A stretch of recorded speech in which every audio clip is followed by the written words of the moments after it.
match est un peu une référence. Je me souviens que ça avait fait un petit peu la une de tous les journaux.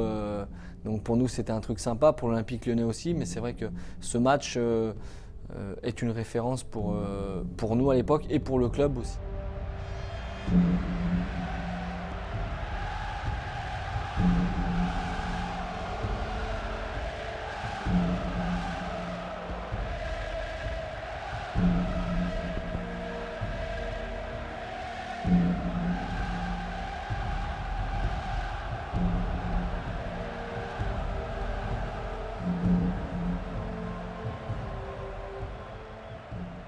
On sait qu'on a déjà fait un exploit et on ne s'attend pas, bien entendu, à aller gagner à Rome. Parce qu'à l'époque, je crois qu'ils sont premier ou deuxième du championnat. À cette époque-là, on pensait que Lyon allait avoir beaucoup de difficultés à se qualifier. C'était quand même la Lazio de Rome. À l'époque, ça représentait beaucoup pour un club français. Ils viennent de battre le week-end précédent une grosse équipe italienne. Donc voilà, nous on y va pas pour faire de la figuration, pour essayer de faire un gros match. Mais c'est clair qu'au départ, on n'est pas forcément réjoui d'aller à Rome parce qu'on se dit qu'on va avoir des difficultés. Il y avait un petit peu d'espoir bien sûr de réussir un coup, mais aussi quand même pas mal de crainte parce qu'on pensait quand même que Lyon n'allait pas arriver à passer ce tour. Le 31 octobre 1995 est à marquer d'une pierre blanche à l'Olympique Lyonnais, 16e de finale de la Coupe UEFA.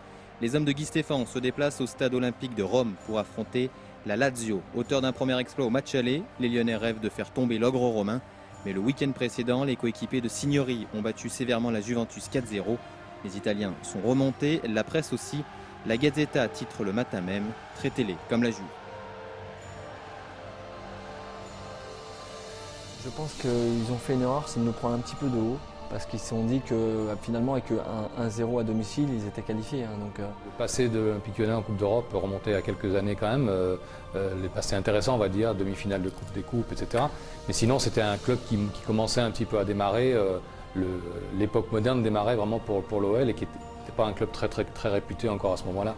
Donc peut-être effectivement un peu de suffisance italienne, peut-être c'est possible. Je pense qu'ils nous ont pris un petit peu de haut, les petits Français, petit championnat. Nous, on est la Lazio de Rome. Il n'y avait que 40 000 personnes, malgré tout, 35 000 ou 40 000 personnes au stade, dans un stade qui en contient 80. Donc ça faisait assez vide, malgré tout. Et on a senti très vite qu'on pouvait créer une nouvelle fois, faire un exploit ou créer une surprise.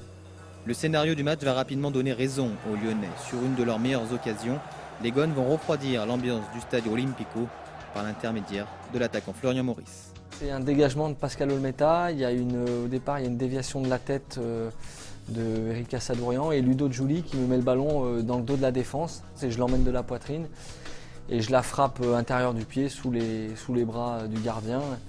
Mais les souvenirs que j'en ai, c'est de l'avoir revu après et sous les commentaires de Michel Platini et Thierry Gilardi, je crois. Donc c'est pour moi un des souvenirs les plus marquants de ma carrière. Dégagement Pascal Olmeta. Giovanelli de la tête, la remise sur Giuli pour Maurice. En tête à tête, but. Voilà, oui, but de Florian Maurice qui après moins de 20 minutes en première période est en train de glacer le stade olympique de Rome et il permet à Lyon de mener 1-0 Florian Maurice. Et regardez les supporters lyonnais. Puis c'est au tour de Pascal Olmeta de jouer les troubles faits d'une manière plus indirecte mais tout aussi efficace. On se souvient surtout de l'histoire de ce penalty avec Olmeta qui avait fait un petit peu de cinéma à Signori, qui lui avait carrément dit tu vas le rater, tu vas tenter le penalty mais tu vas le rater. Et je ne sais pas si ça a joué quelque part dans l'esprit Signori, mais toujours est-il qu'il a tiré à côté. Je crois qu'Olmeta avait montré ce jour-là que c'était un grand gardien, que c'était un gardien surtout très expérimenté. Il a déjà marqué un penalty contre Moi, j'ai Bari, pris confiance. un contre Udinese. Signori, à côté. Voilà. Il l'a raté, bien vu Michel. Et Signori qui a manqué la transformation de ce penalty. C'était les deux capitaines qui étaient face à face. Et là, on sent que c'est un petit peu le tournant du match, entre guillemets, parce que c'est vrai que s'ils reviennent à 1, le match peut être différent. Mais on a dit c'est peut-être l'occasion pour nous de saisir la chance, quoi. Et puis on avait réussi à ouvrir le score. Derrière, en deuxième mi-temps, c'est Assad qui avait inscrit le second but un super travail de Ludo Giuli côté gauche, je m'en souviens, ouais, comme si c'était hier, parce que ça reste pour moi un très très grand souvenir.